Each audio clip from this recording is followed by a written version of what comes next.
Hi, this is Aaron from Classic Vacuum in North Canton, Ohio, and I'm here to show you today how to change a belt on your Hoover Windtunnel Self Propelled. Hoover does not currently sell this machine, but seeing that we are in North Canton, Ohio, we have a lot of people who own this vacuum and ask us how to change the belt, so this video is for you.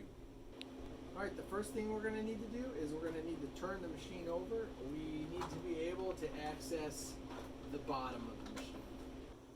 Alright, we're going to start by removing 4 screws that are on the bottom. You can see there's screws here, here, here, and here.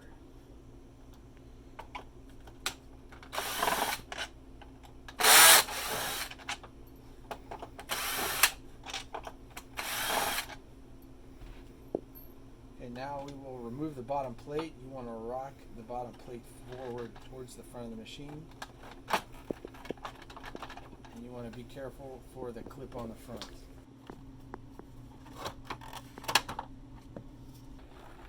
Alright, now that we have the bottom off, you can see the belts. There are 2 belts on this machine. The skinnier belt, we call it the V belt, drives the brush.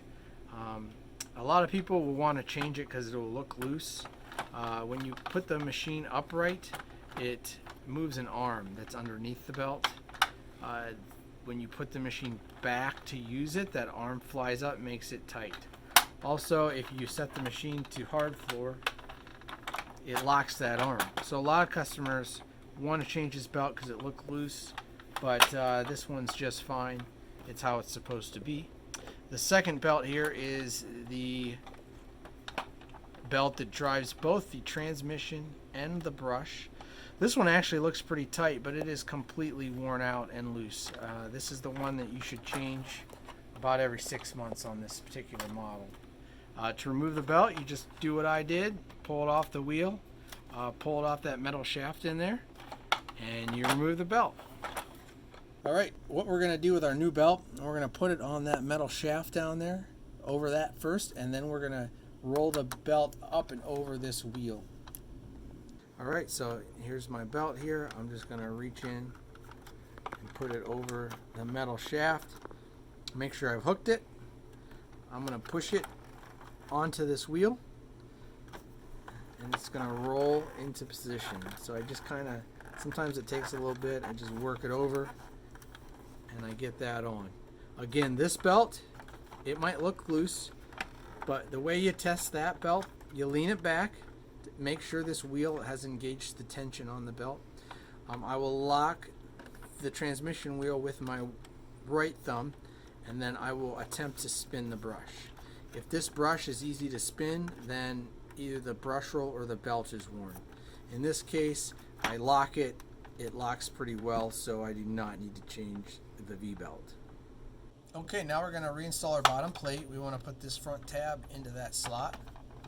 So once I get that kind of in position, it's on. If I need to, lock the front first and pivot on the back.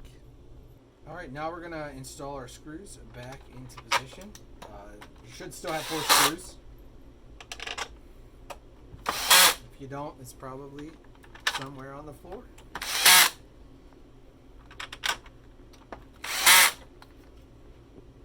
Okay, the final step is very important with any vacuum with a stretchy belt. You want to spin the brush roll to make sure nothing's pinched. So right now the brush roll spins freely.